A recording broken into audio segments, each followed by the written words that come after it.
Welcome back to all of you in the physics class. Already in the previous class I have started the third chapter, that is the laws of motion. Okay.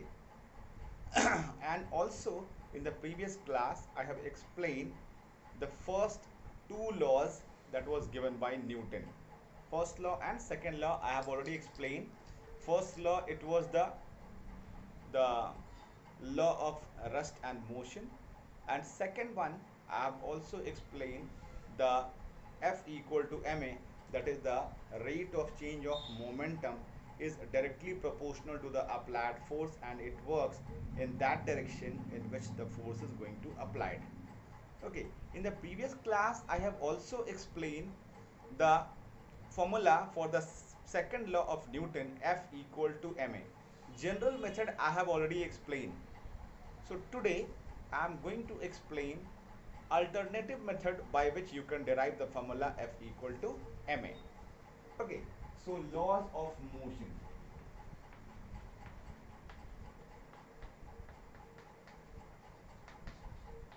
Chapter name, and this one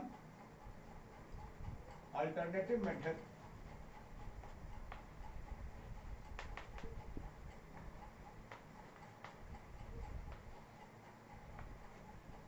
Newton's second law of motion. Second law of motion. Already explained the concept. The rate of change of momentum is directly proportional to the applied force. A rate of change of momentum means, suppose the change in momentum is very small. Suppose the change in the momentum is very small, then, and also explain the formula for the momentum and the definition of momentum also. The product of mass and velocity is known as momentum. The product of mass and velocity is known as momentum. Okay, and it is denoted by small p. Okay, so suppose the small change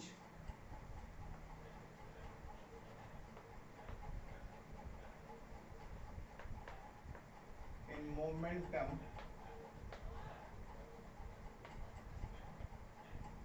equal to delta p. The small change in momentum is delta p. Okay, then second thing we have to calculate according to the concept rate of change of momentum. So second thing I am going to calculate rate of change of momentum.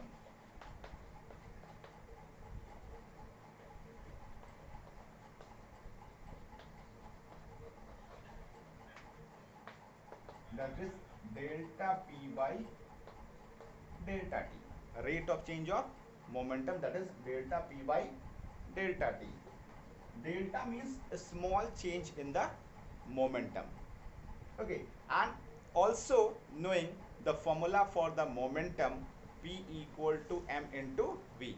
So that means here in place of P we can write delta m into v upon delta t, isn't it? Delta P upon delta t equals to delta m into v upon delta t. Got it? Now again what we can write, m into delta v by delta t. This thing also we can write.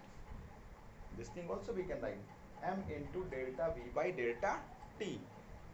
Already explained in the previous class. Those who have not seen the previous video, just see the previous class video also. Okay, in that class already explained why we can't write delta m into delta v, or why we can't write delta m into v. We, in place of delta m into v, we can write m into delta v by t, and already explained the formula for the acceleration or the definition of acceleration. The rate of change of velocity, the rate of change of velocity is known as acceleration. That means in place of delta v upon delta t we can put small a. Okay, we can put small a. So here m into a. That will be in place of delta p upon delta t. Delta p upon delta t equals to m into a. That is, the rate of change of momentum is directly proportional to the applied force according to the concept. The rate of change of momentum is directly proportional to the applied force. The rate of change of momentum, that means, and it is proportional to the force. So F proportional to delta P by delta T. The rate of change of momentum is directly proportional to the applied force, and it works in that direction in which the force is going to apply. That means, by the concept, force is directly proportional to the delta. The rate of change of momentum is directly proportional to the force. That means, if this will be changed, force applied amount of force will be also changed. This will be not changed, this will be also not changed. This will decrease, this will also decrease. That means, if once there will be change in the momentum, force will be also change. If amount of momentum we have going to increase, amount of force we have to also apply more. F proportional to delta P by delta T according to the concept of the Newton's second law of motion. The rate of change of momentum is directly proportional to the applied force, and it works in that direction in which the force is going to apply. That means F proportional to delta P by delta T. Got it? And already, if once we are going to see it here, delta P upon delta T, you have got m into A. Delta P upon delta T, how much you have got? M into A. So that means, in place of this one, we can put this one. In place of delta P upon delta T, we can put m into A. That means F proportional to m into A. This thing we can put. Okay. Or F equal to, once we are going to remove the proportional sign, we have to apply a constant of proportional. So that will K into m into A. Since it's a proportional constant, so in place of K, we have to put 1. So that will be F equal to m into A. This is the formula of the Newton's second law of motion, F equal to m into A. This one is the alternative method by which we have derived this formula. Already in the previous class, I have derived this formula, but not by this method, by the general method. Both the method you can use it during the examination time, alternative method also, as well as the general method. Both the method you can use during the examination time in the second law of motion. Okay, F equal to m into A. Now come to the how we can define the different units of the force in the different systems of unit. Okay, this thing I think clear. This one is the alternative method, and the previous one that I have explained, that was the general method. Both the method you can use during the examination time. Now come to the next one, units of force.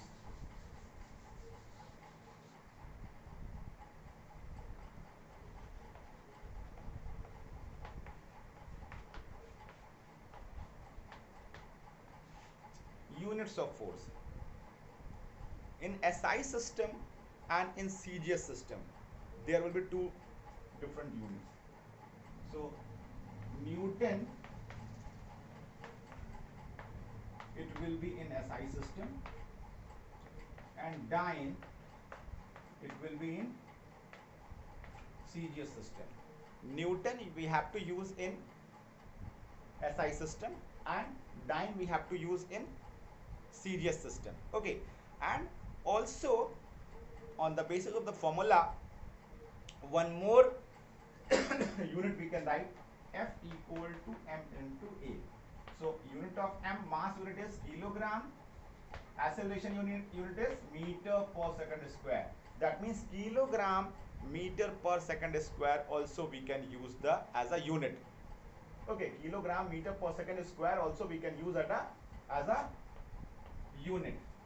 Okay, so three units I have written: Newton in SI system, dyne in CGS system. In MKS system, it will be kilogram meter per second square. Okay. So if we want to define 1 Newton, how we will define 1 Newton? Now come to the definition of 1 Newton. How we can define 1 Newton?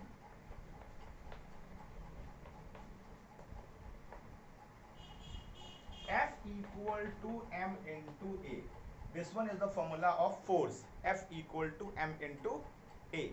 So if we apply the if any object having mass 1 kilogram, if any object is having the mass of 1 kilogram and it is accelerating with 1 meter per second square. Okay, if any body is having the mass of 1 kilogram and it is accelerating with 1 meter per second square, then the value of the force, it will be 1 Newton. Got it? If any object is having the mass, if any body is having the mass of unit mass, or if any unit mass body is accelerating with unit meter per second square, then the value of the force will be 1 Newton. Or this thing also you can define: if any body is having the mass of 1 kilogram and it is accelerating with 1 meter per second square, then the value of the force, it will be 1 Newton. Okay, in the same way also you can define 1 dyne also. If any object is having the mass of 1 gram and it is accelerating with 1 centimeter per second square, then the value of the applied force will be 1 dyne. 1 dyne will be very small. Okay, so now come to the how, if we want to derive the relation between the Newton and dyne, then how we can derive the relation, or how we can establish the relation between the Newton and dyne. Come to the same definition. F equal to m into A. This thing I already written. F equal to m into A. M is in kilogram it is given, and it is given in meter per second square. So 1 kilogram, if we want to convert in CGS system, so in CGS system it will be in dyne. The unit of force in CGS system is dyne, and dyne it is already given in CGS system. That means kilogram, if we want to convert in gram, so it will be 1000 gram. Okay, 1000 gram. And this will be 1 meter equal to 100 centimeter per second square. Got it? So what will write? 3 0 here, 2 0 here, 10 to the power of 5 gram centimeter per second square. This thing is in CGS system. This thing is given in CGS system. So we can write as a dyne. Okay, got it? We can write in dyne. That is the 1 Newton equal to 10 to the power of 5 dyne. 1 Newton equal to 10 to the power of 5 dyne.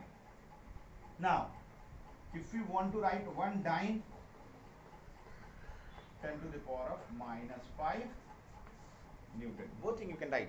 1 Newton equals to 10 to the power of 5 dyne, or also we can write 1 dyne equals to 10 to the power of minus 5 Newton.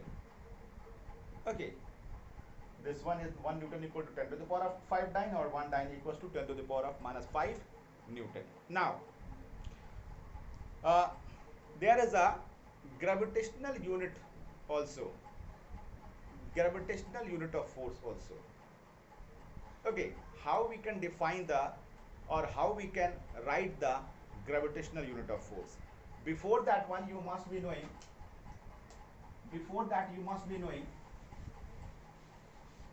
what is the value of the acceleration due to gravity. The acceleration due to gravity value, g equal to 9.8 meter per second square. The value of G is 9.8 meter per second square. Okay, so if we want to write in the gravitational unit of force,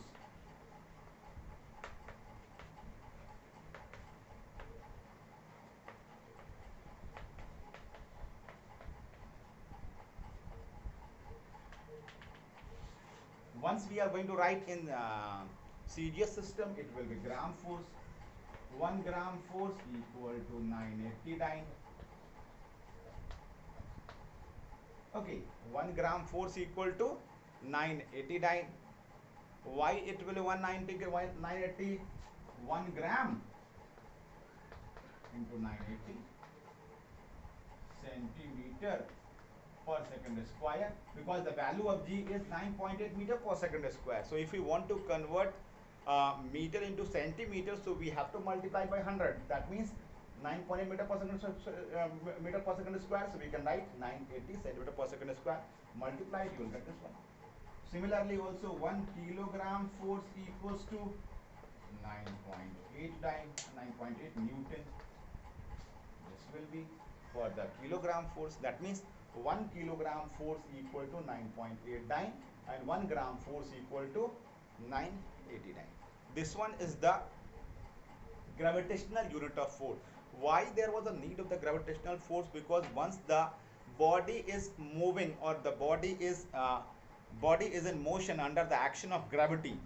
So once the body will become into the action of gravity, under the action of gravity, so in this condition we have to apply the gravitational unit of force. And once we are going to apply the gravitational unit of force, so maybe it will be in gram force, or maybe it will be in kilogram force. Okay, got it. Now till here it's Newton's second law of motion. Now come to the next part, that is the third law of motion. Okay, Newton's third law of motion.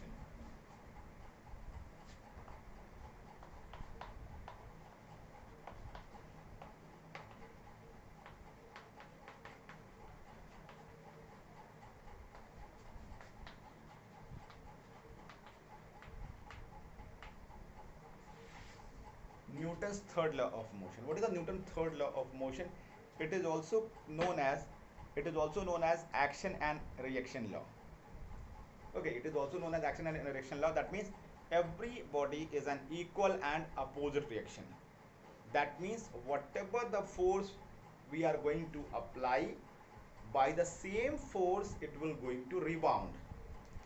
Everybody in this world will have the equal and opposite reaction. Equal and opposite reaction, that means if simply we are going to take the example, if a ball is released freely from any height and it is striking with the 3 Newton of force, then the earth will also rebound, earth will also reflect back this ball with the 3 Newton force. Okay, simply also we can also take the some more examples that is related to that one. If a boatman is just pushing the boat with by using a long stick, okay, then he is also going to apply the force in the backward direction. See, he is applying the force in the backward direction, and by applying the force in the backward direction, the same amount of force by which the boat will also going to move in the forward direction. Similarly also, once we are going to walk, okay, then if we are applying the force to move in the forward direction, then the force by which we are applying onto the earth's surface, by the same force it is moving, it is applying onto in the backward direction, by which we are moving in the forward direction. Okay, some more examples that you can take it, just like boat you have already taken the example. Then this one, jumping, also taken the jump also as example of that one. If we apply the force, if more force we are going to apply onto the earth's surface, more power it is going, more force it will be act in the backward direction. That means every action is equal and opposite reaction. That it is also known as action and reaction law. Okay, now come to the next unit. Come to the next unit. Already three laws that was given by the Newton are already I have explained. Okay, first law, it was it was rest and motion. Then second one, it was the rate of change of momentum. Third one, it was the action and reaction law. Okay, all the three laws I have explained. Now come to the next unit, and this unit is the last unit of this chapter, second unit.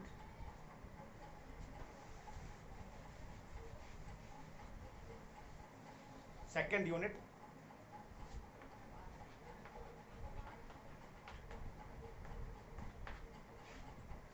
and second unit is before starting to the second unit, you must be knowing कि we are discussing about the motion, laws of motion, and also explain in the previous class कि until and unless if any body is not coming into the, if you are not going to apply the force, the body never comes into the action. That means until and unless we are not going to apply the force, the body can never comes into the action. So if once we are going to apply the force, the body will come into the action. Otherwise, the body will be in rest. Okay. So come to the starting the second unit, the Newton's law of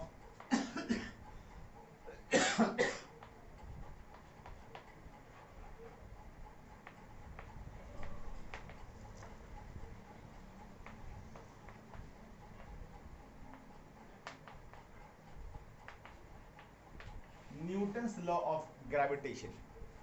Newton's law of gravitation, Sir Isaac Newton.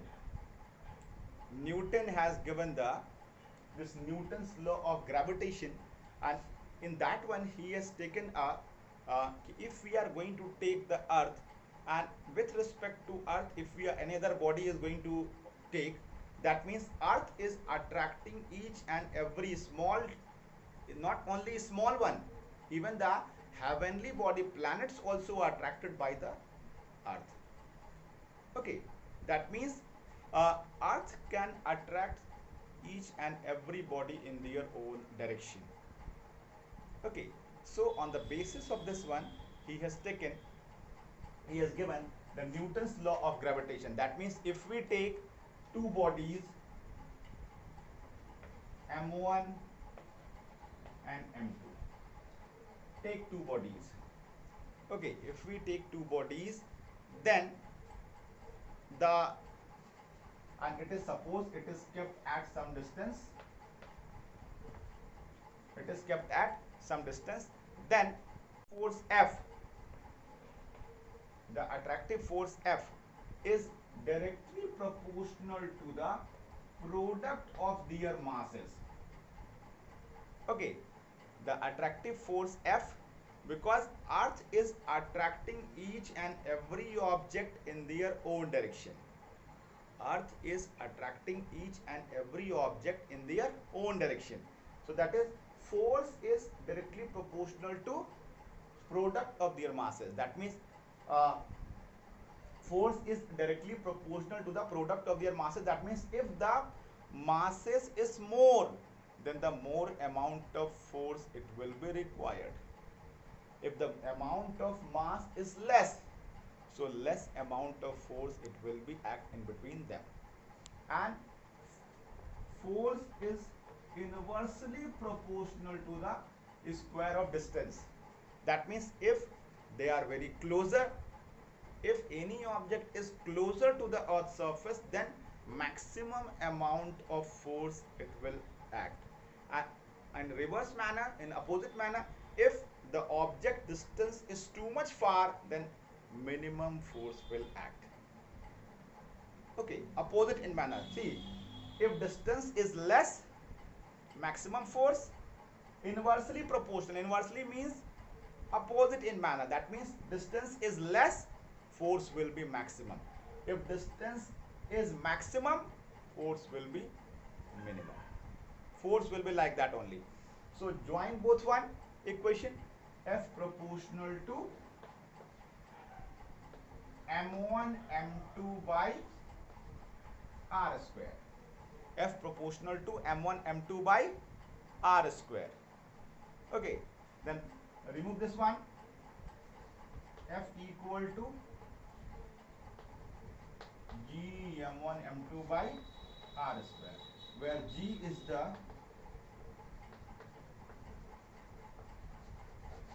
universal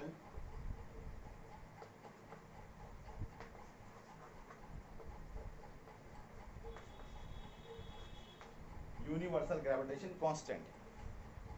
And it was this the g was invented by Cavendish.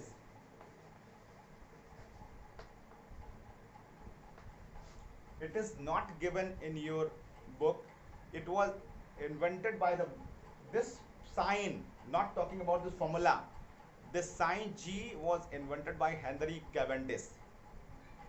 Okay, so this G is the universal gravitation constant.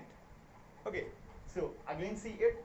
If two objects are kept up, if two bodies are kept at some distance, then attractive force F is directly proportional to the product of their masses, and it is inversely proportional to the square of the distance in between them. That means if the distance is going to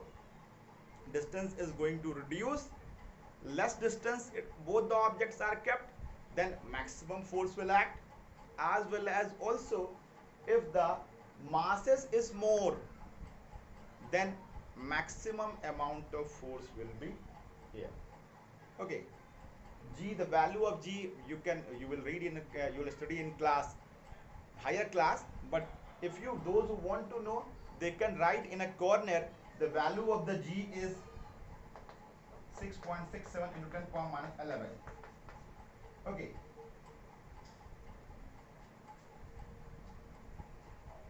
the value of G is 6.67 into 10 power minus 11 Newton meter square upon kilogram square. This value will be there, but no need to know, because in the higher class you will get these things. So come to the next topic. Yes, F equal to, before let me F equal to G m1 m2 upon r square. Now on the basis of that one, how you can solve the numericals. Suppose two objects are kept at some distance, and if suppose the distance between both one is getting half. Okay, suppose the distance between the two objects is reduced to half the previous value, then what will be the effect on the force? Okay, formula is this one only. F equal to what is given? G m1 m2 upon r square. Suppose these two bodies is given, F here, and this distance is given, suppose r given. Okay, and in this case amount of force is acting F1, and if suppose this distance is reduced to half means here this is r by 2, then find out the value of F2. Got it? Got this concept? There are two bodies having mass m1 and m2, and both are kept at distance r, and in this case the amount of force is acting is F1, and if the distance is reduced to half of the previous value, then what will be the value of the force? So F2 value you have to find out. How you can find the F2 value? See, the formula is F equals to G m1 m2 by r square. So put it here, G m1 m2 by r square, case 1.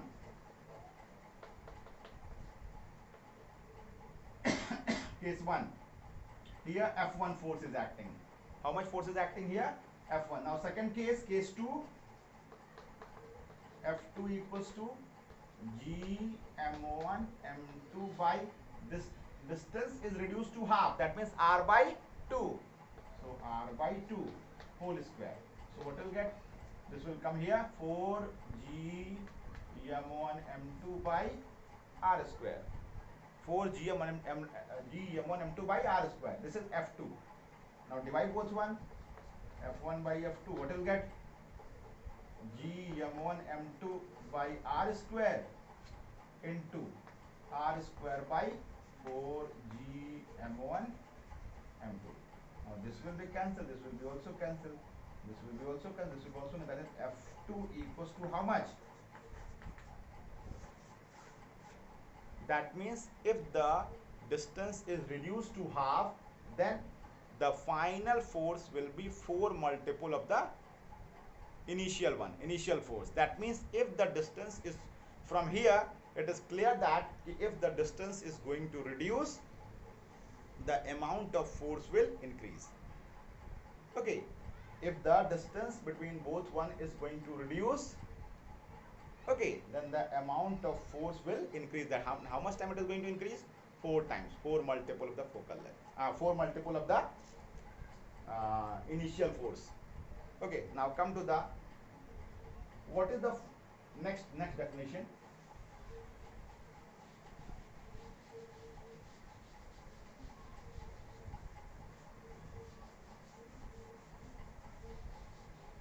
In this one more thing I want to explain. The one body should be heavenly body. One body should be heavenly body, but that means one body we have to take the earth. Until and unless earth is not acting, earth will be not there, how the attractive force will act. Two bodies also can be at the earth's surface. There will be a force will act in between them, but the amount of force will be very less or negligible. Okay, that means until and unless we are not going to suppose the heavenly body that means as a taken as a earth, the Newton's law of gravitation will not going to satisfy. That means we have to take the earth as a heavenly body. Okay, now come to the next topic, force of gravity.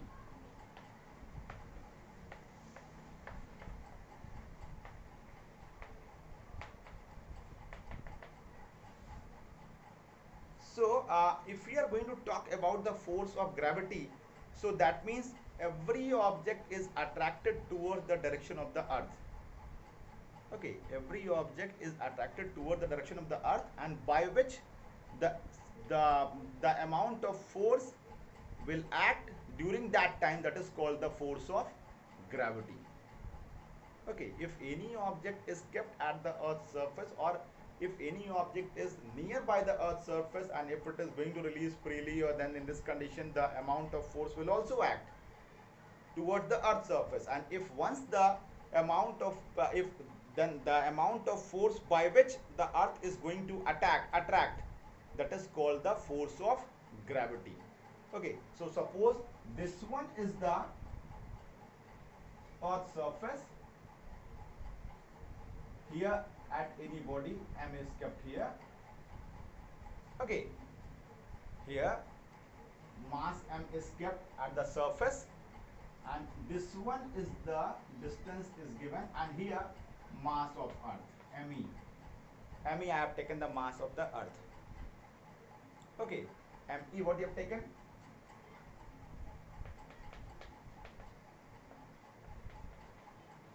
Mass of earth. M is the mass of object on the surface of earth.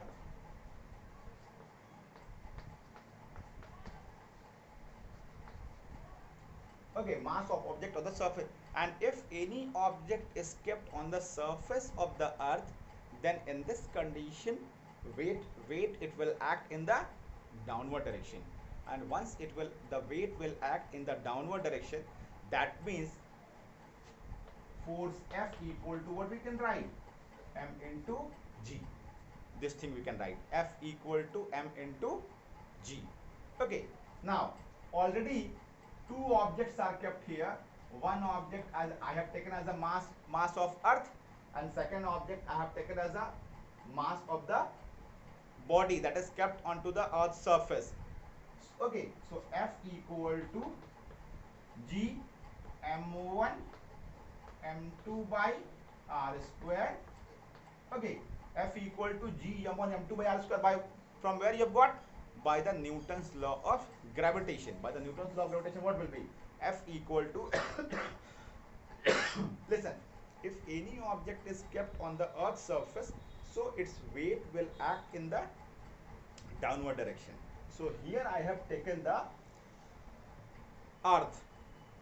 Mass of earth is me, and at the surface of the earth, that means in around the earth, at any place, at any height on the from the earth's surface, the object is kept at the surface of the earth, it is kept, and that is the object mass is m. And if any object is kept here or there, then in this condition weight will ever to act in downward direction. So that means F equal to m into g. Already I have explained in the previous class कि if any object is acting or if any object is moving under the action of gravity, so in place of acceleration we have to put acceleration due to gravity, that is small g. That means already I have explained the formula F equal to m into g, sorry, F equal to m into a. F equal to ma onto the surface, earth surface. But if suppose it is the object is falling under the action of gravity, or if any object is moving under the action of gravity, then in this case we have to put g in place of a. Okay, we have to put g in place of a. That's why I put it over here, F equal to m into g. So here F equal to mg. So F equal to, and this one is the Newton's second law of Newton's law of gravitation. F equal to g m1 m2 by r square. So g in place of m1 m, in place of m2 me, upon distance is r square. Equate both one. Here and this one suppose it will 1, and this suppose it is 2. Equate both one. mg equals to gm me by r square. Cancel out. So g equals to g m upon r square. You can take as a me also, you can take, that is the g proportional to m, and g is inversely proportional to r square. This one is the constant. Capital G is the universal gravitation constant. So from here it is clear, if the mass will be more than in this condition, acceleration due to gravity will be more. But keep this thing in mind, acceleration due to gravity, it will be not exceed, its value will be always constant. Some places at the earth surface, at the different places, the value of the g acceleration due to gravity may change, but exactly it is 9.8, but at the different places its value will be also changed. So g proportional to m, and g is inversely proportional to distance. That means as soon as the distance is going to decrease, then acceleration due to gravity will increase. Distance increase,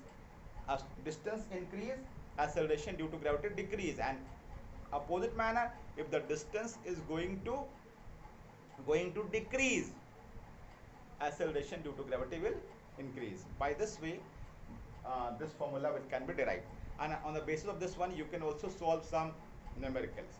Okay, now come to the next one, how the acceleration due to gravity will change. Acceleration due to gravity will change at the different places, will be different one. At the poles, you are knowing this thing, earth is not exactly in the spherical in shape. Okay, earth is not exactly spherical in the shape. So that means if it is not exactly spherical in the shape, so in this condition we can say this thing, the value of the acceleration due to gravity will change. And how it will be changed? At the poles as well as onto the equator.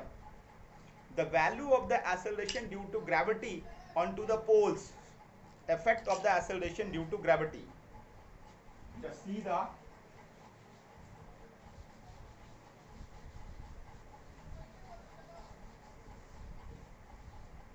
effect on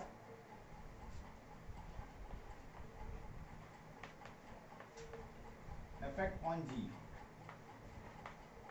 First one, at the poles,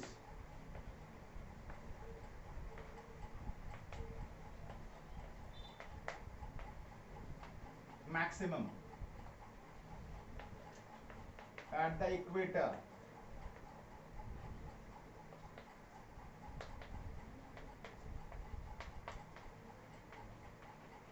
minimum. Third one, below the earth's surface,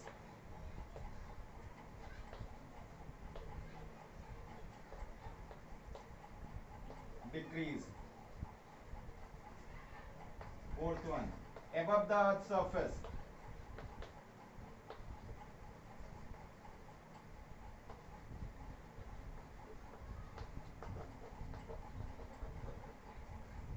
decrease.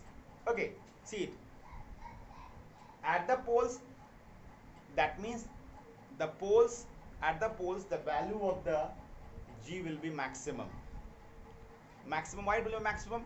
Because you are knowing this thing, the earth is not completely spherical in shape, and due to that shape, the value of the G will be also change at the different places.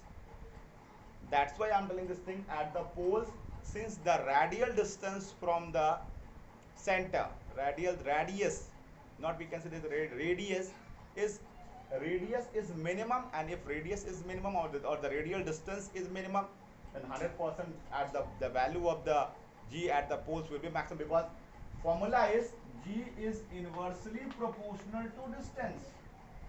That means if the radius is less, distance, gravity will be more. Okay, in the same order, here also at the equator it will be minimum. Okay, why it will be equator minimum? Because at the equatorial line, at the equator, the radius will be maximum, and if the radius will be maximum, then 100% at the value of the G at the equator, it will be also minimum. Now come to the below the earth surface. Once we are going below the earth surface, the value of the G will decrease. Also above the earth surface, the value of the G will also decrease. These are the effects, these are the different places at which we can say this thing, there will be a change in the acceleration due to gravity value. Okay, now next one, how if we want to calculate the acceleration due to gravity. Okay, if we want to calculate the acceleration due to gravity, by what formula you can calculate the acceleration due to gravity? By which device we can calculate the acceleration due to gravity?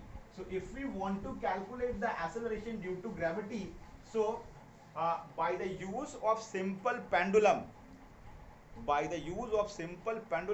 we can calculate the acceleration due to gravity. Okay, simple pendulum.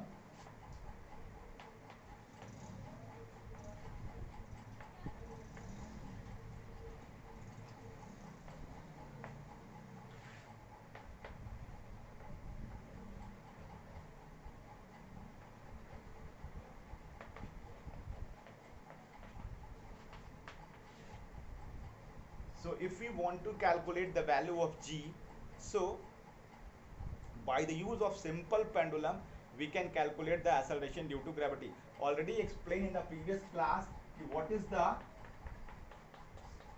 simple pendulum.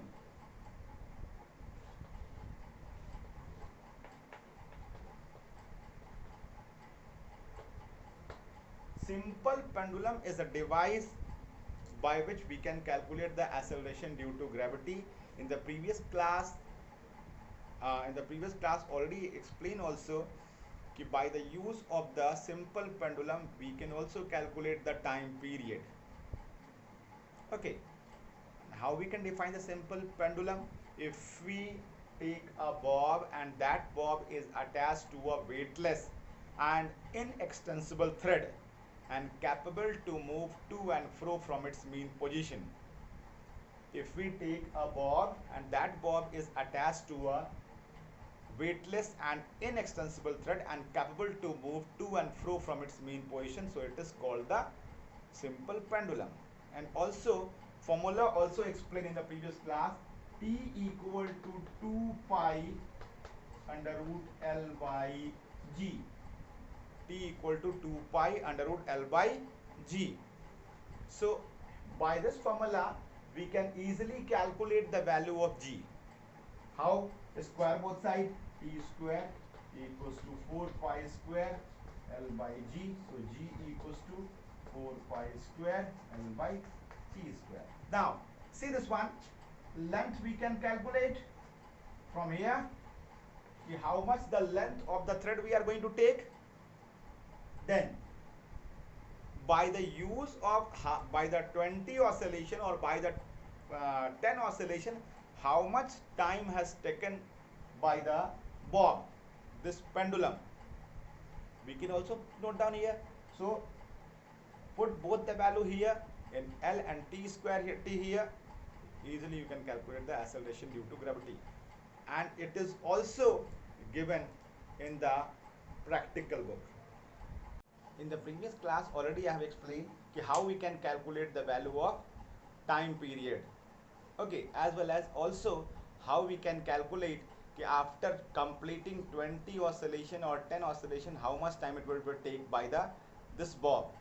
Okay, now the next topic is how we can define, because we are going to explain about the motion.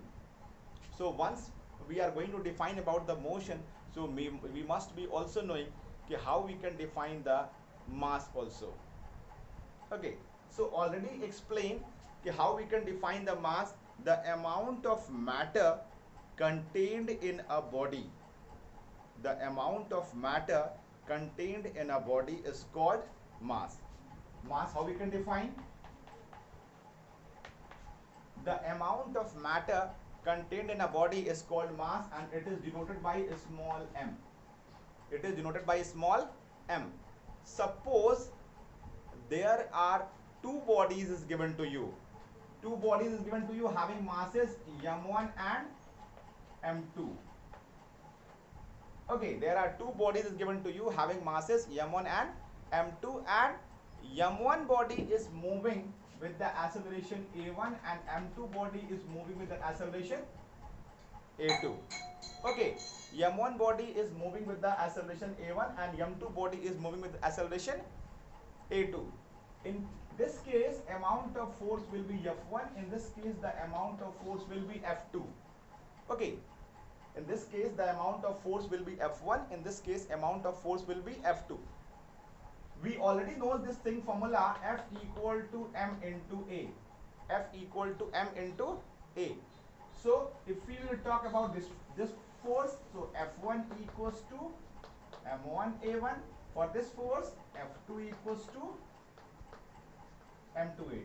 This two formula will be there. F1 equals to M1 A1 and F2 equals to M2 A2. Now, by this way, by dividing both one, we can compare how much the amount of force ratio will be there.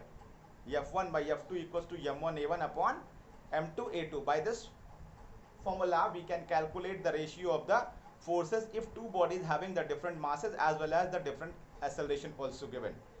Okay, now come to the characteristic. This one more thing. The unit of mass is kilogram in SI system. In serious system it will be gram. In serious system it will be gram, and in SI system it will be kilogram. Okay, now what will be the characteristics of the mass? First one, it is independent of the position and the surrounding. Okay, it is independent. Second one, it will be scalar quantity.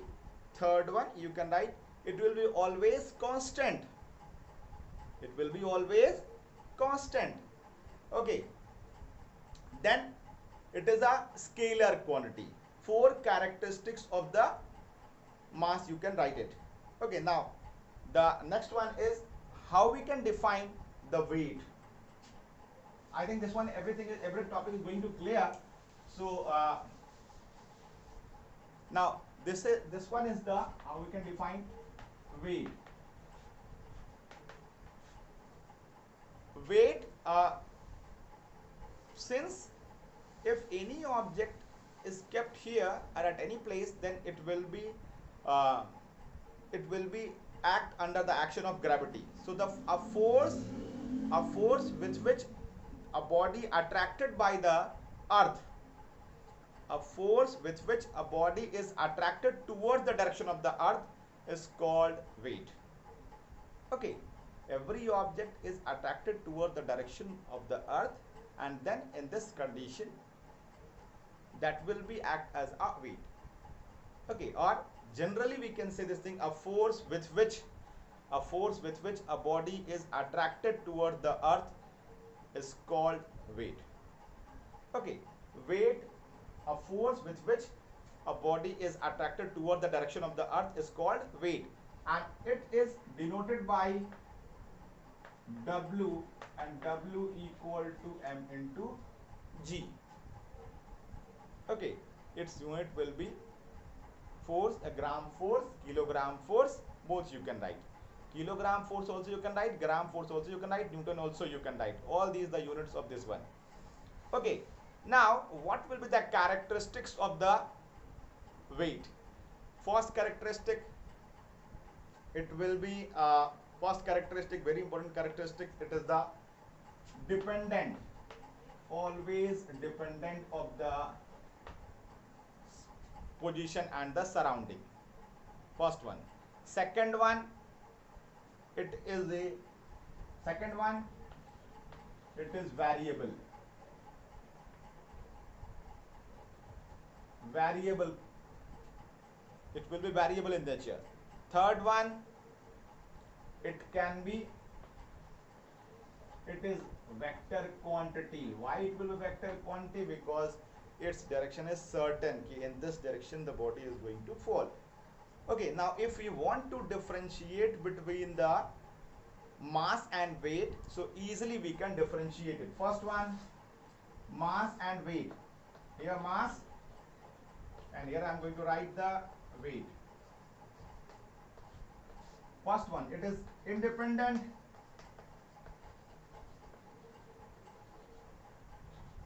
It is dependent. Second one, it is constant. Mass of the object will be always constant, and it is weight will be always variable due to the attraction of the earth. Okay, now third one, it can be measured physical balance. Measured. It will be measured by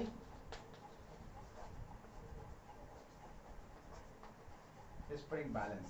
Fourth one, okay, it is mass is independent, this one dependent, this one constant, mass will be always constant, and this weight will be always variable. This one is the measured by the physical balance, this will be measured by the spring balance. Fourth one you can write, this one is the scalar quantity,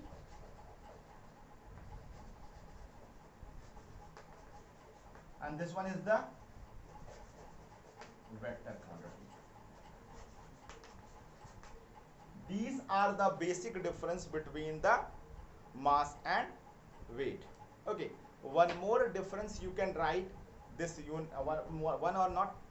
two more difference you can write.